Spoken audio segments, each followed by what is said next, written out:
to try and remember how to write a sermon this week, which is one way of trying to ease back in.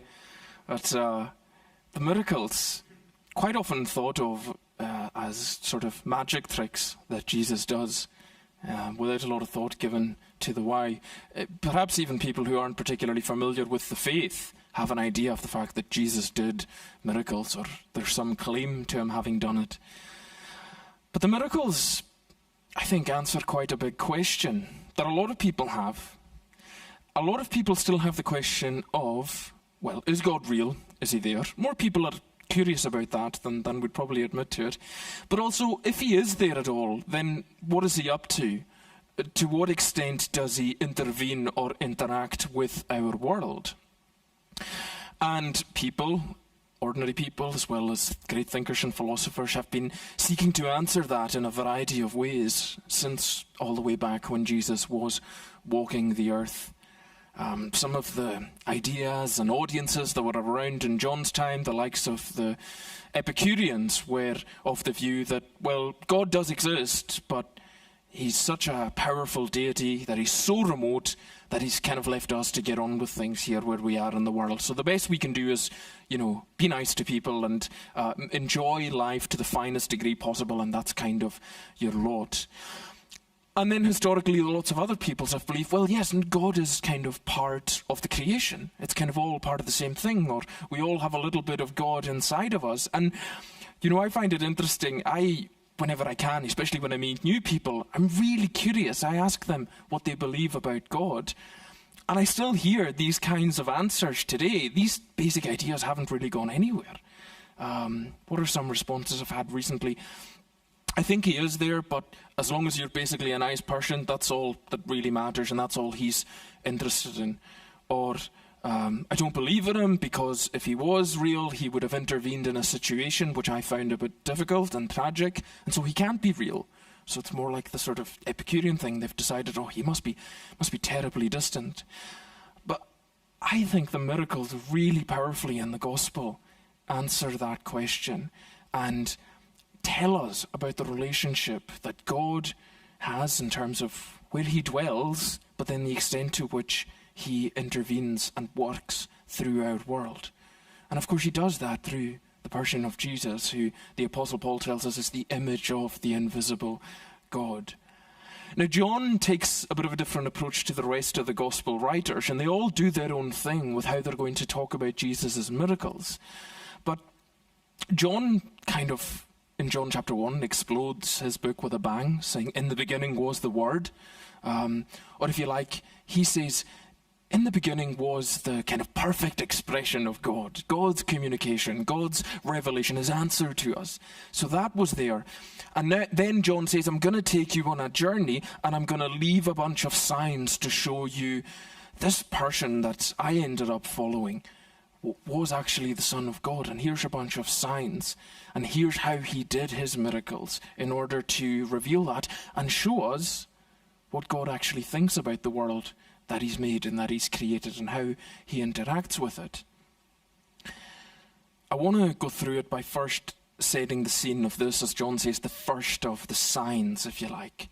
The first of the clues towards who Jesus is and what he's showing us about what God's doing in the world. It's a wedding. And then we're going to think about the fact that through that, and Jesus doing this miraculous sign, shows us that he takes away shame, firstly, and then secondly, that he gives new life.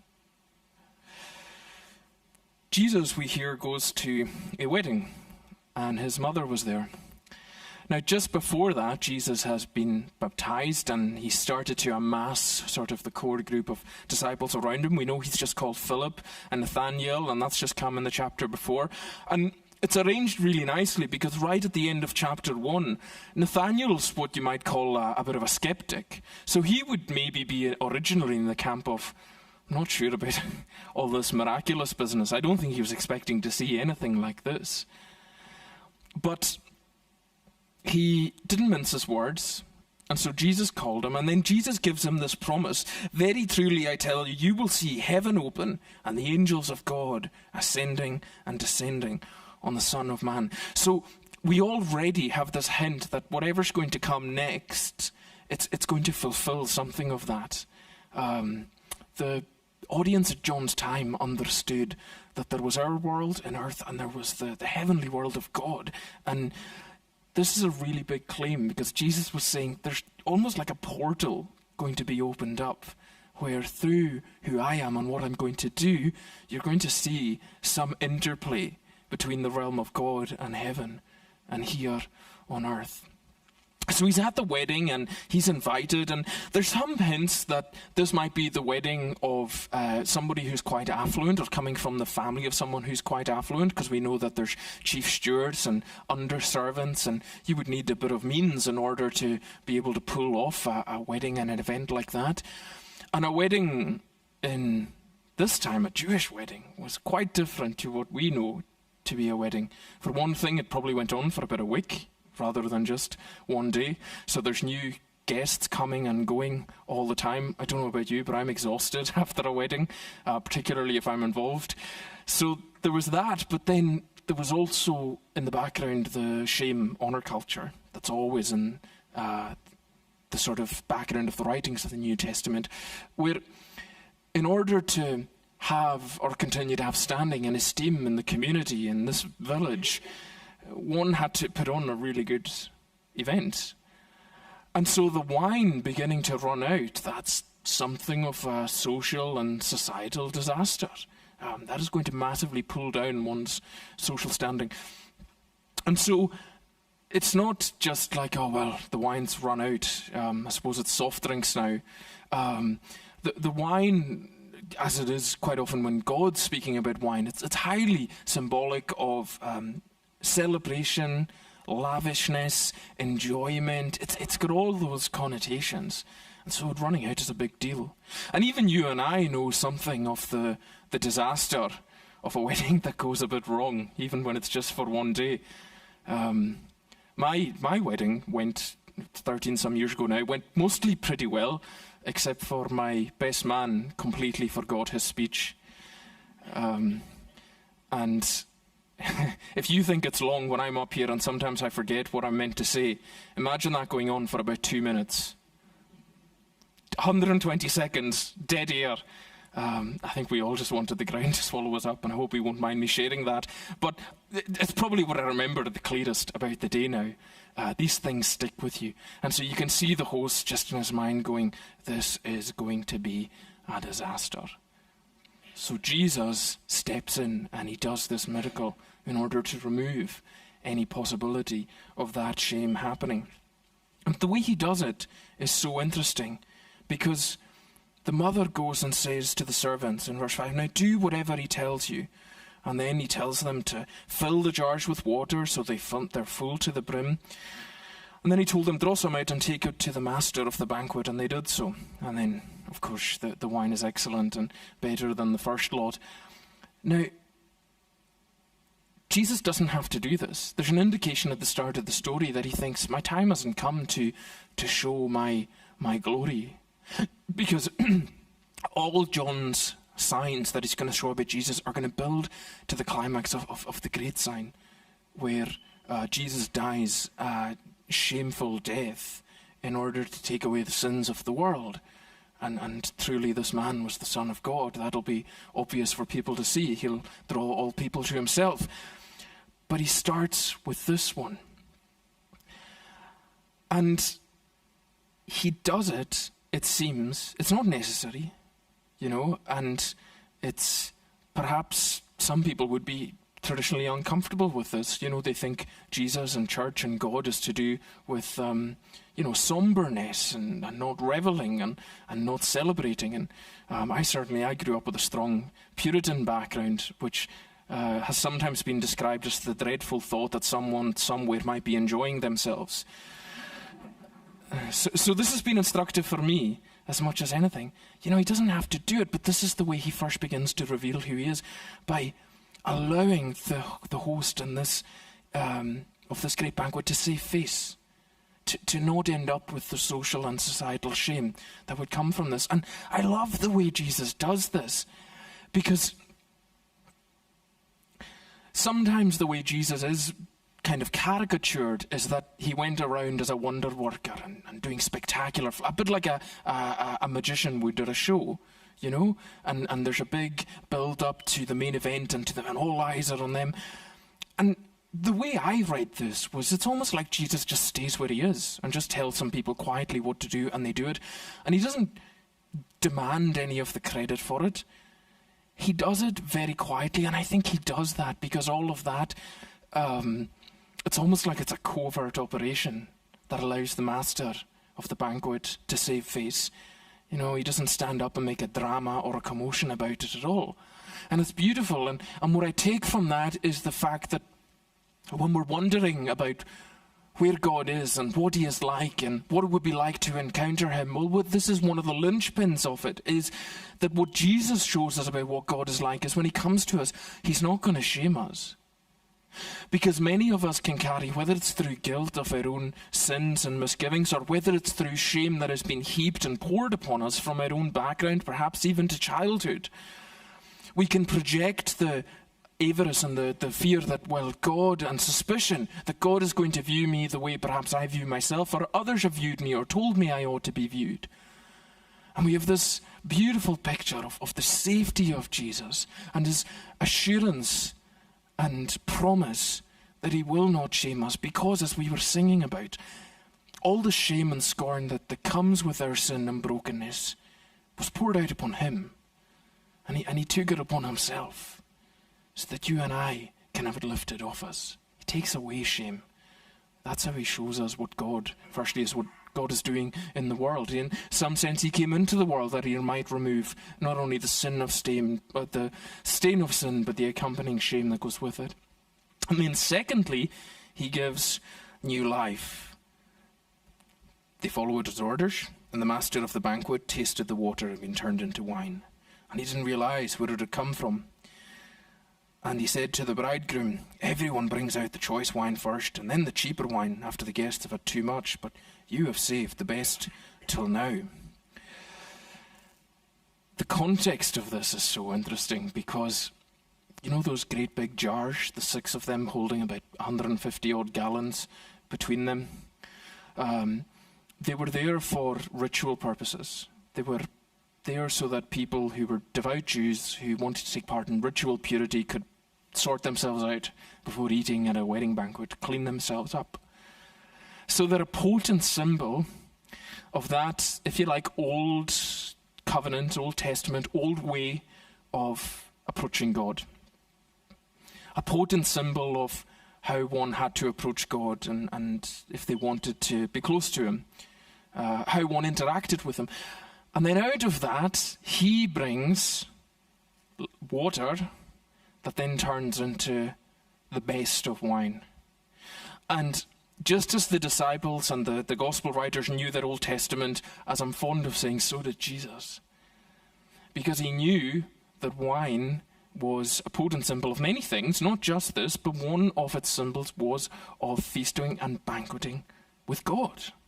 Of God's lavishness, of God's desire to celebrate with his own people and to pour out his goodness for them.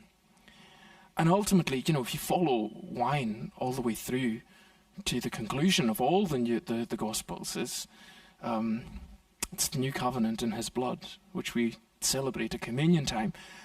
Now, the power of that is that Jesus is using what's around him, taking these clay pots and these jars are symbols of the old way people related to God, and in this one deed encapsulating what he has come to do, to bring us to God's table through himself, through his work, because he alone is able to do this, to take ordinary water and turn it into wine. And you know, I was reading this week, and there's tons of attempted explanations that have been written over the centuries of, you know, how this basically was a sleight of hand trick and how well the wine was always there, and none of it really stacks up.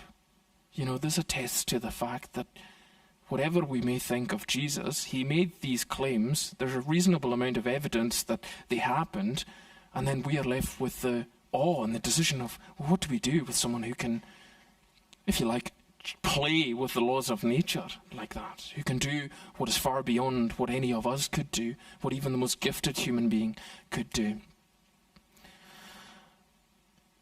Jesus, not just with wine and with elements, ordinary elements, but in some sense, the greatest miracle might be what he does with living people, with their souls.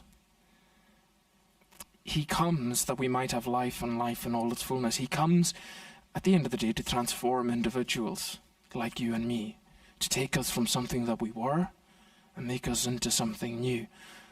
And I hope that you can see that with all that powerful symbolism, that Jesus isn't here just doing something that is impressive. And not only is he taking away the master's shame, but it's all connected with his mission. He doesn't do anything by accident. He does this in order to show who he is, and by extension who the God who and what he is doing in the world. He's making us new.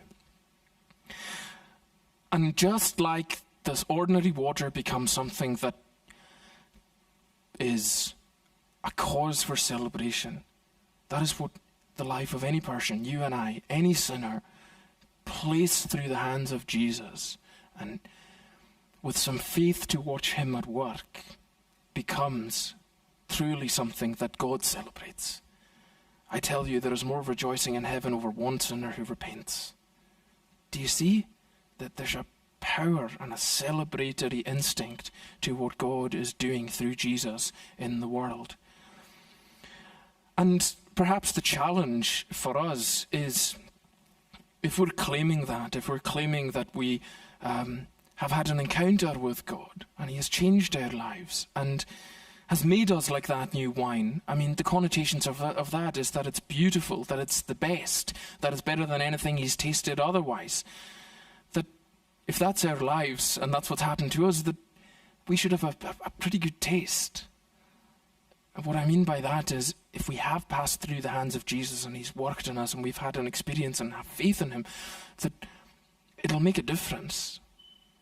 That it's worth reflecting and asking, what has he made me into? How has he changed me for the better and for the benefit of others? Because you see, Jesus does that wine for the benefit of others. He didn't just do it for himself. He almost recedes into the background, so much so does he do it for others. And if God has been at work in our life, it could look like many things. Maybe it is that he has helped us to become radically generous.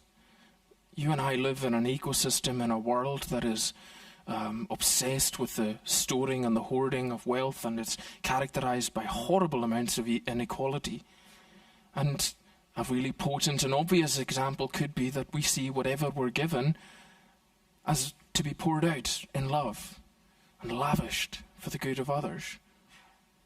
Or perhaps Jesus molding and changing our hearts, I wonder, has it turned us into people who are more readily forgiving, who are able to let go of grudges? Because again, that's the natural, the default. The miracle is actually acting different to what feels instinctive or to what the rest of the world around us are doing. Or maybe it is that where before we were mostly concerned for ourselves and our own life and perhaps a small circle of influence, it's that we're beginning to be really burdened for those who are under the caution, who are oppressed and find themselves in difficulty through no fault of their own. There are almost endless ways that God can change and transform us, but the point is the transformation, that our lives should taste good, and that when we are around others, that they're able to go, my life is just a bit better because they're around, because of what Jesus has done and the transformation that's taken place through faith. And that's actually all you need is faith, because the servants were told, just do whatever he tells you. And faith does seem kind of counterintuitive. You might even say, there's no way God is going to work in my life. He's too far, he's too distant, or, well, I actually already think I do enough. And the encouragement is, well, why not just try doing what he tells you? Why not try just coming and going with the grain of him asking you to have some belief in him and see what happens when you end up in his hands. But maybe some of us here, it's not so much about reflecting and wondering if he's transformed us and changed us. Maybe it's having hope that that could still happen. Maybe the message and the application for us today is that the best can be saved till last. Because it's very common to live with regret and to wonder if our twilight years are approaching and our best days are behind us. Or maybe we feel as though we just haven't been bearing an awful lot of fruit for God, or what have we done? And again, I'd want to encourage you from Jesus' miracle that anything passed through his hands, combined with a bit of faith, the best could still be yet to come. And I don't know what that looks like for you, but maybe he is speaking to you and saying that he still has fruitfulness for you to bring. He still has blessing for you to flower into for the good of others. You see, the gospel continually gives us hope, even to the very end, because of the identity of the one who works these miracles. So far from it just being a bit of a magic trick and something that's generally quite impressive, because there were other people in the world in Jesus' time who could perform wonders and had some command over the supernatural realm. It points to the fact that it's showing us who God really is. It's showing us what he wants to do in this world, in removing our shame, guilt, disgrace, and in giving us a life that is so deeply embedded in him that it begins to flower and flourish and make our world and the world of others that little bit better. You see, the real miracle, as we'll come back to again and again, is that Jesus has come to be the meeting point between heaven and earth. The Jewish people understood that to be the temple. And that's why Jesus calls himself that, because he's saying, look, I have broken in. I am the conduit between heaven and earth. And now that I have done that, I'm making God accessible and available to you. And I wonder what can happen with any of us if we just have faith that in his hands he is able to do great things. May God bless his word to us this morning. Amen.